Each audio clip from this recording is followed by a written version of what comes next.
Hello friends, स्वागत आहे तुमचं जयश्री पवार या यूट्यूब चॅनलवर। तर आज आपण बघूया पुरणाची पोळी।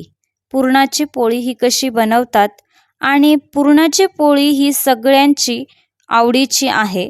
प्रत्येकाला ही पुरणपोळी आवडते।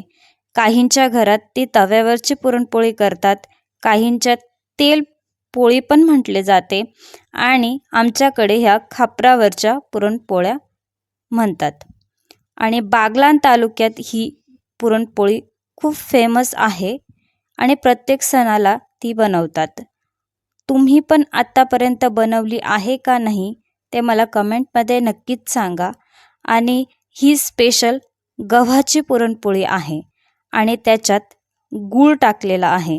साखर न वापरता गूळ वापरलेला आहे आणि गुळाची पुरणपोळी चवीला खूप छान लागते। आणि ही पुरणपोळी तुम्ही होटावर जरी घेतली ना तरी खूपच छान लागते, कारण हिचा स्वाद खूप छान येतो आणि अशा केल्या तर खूप छान येतात पुरणाच्या पोळ्या। तर अशी पुरणपोळी तुम्ही पण नक्कीच बनवा आणि ह्या शिवरात्रीला उपवास सोडण्यासाठी अशी पुरणपोळी नक्कीच बनवा। तुमची शिवरात्र खूप छान होईल।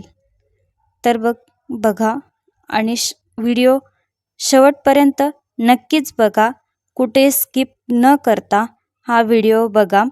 तुम्हाला हा व्हिडिओ नक्कीच आवडेल।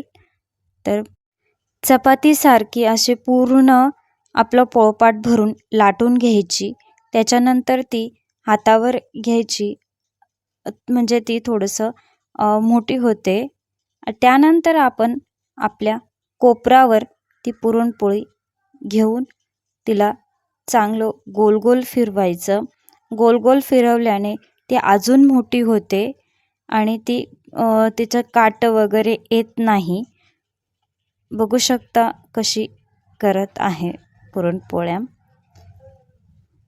तरी ह्या पुरणपोळ्या बागलाण तालुक्यात खूप फेमस आहेत आणि प्रत्येक घरात ही पुरणपोळी नक्कीच होते आणि प्रत्येक सणाला पण ही पुरणपोळी केली जाते।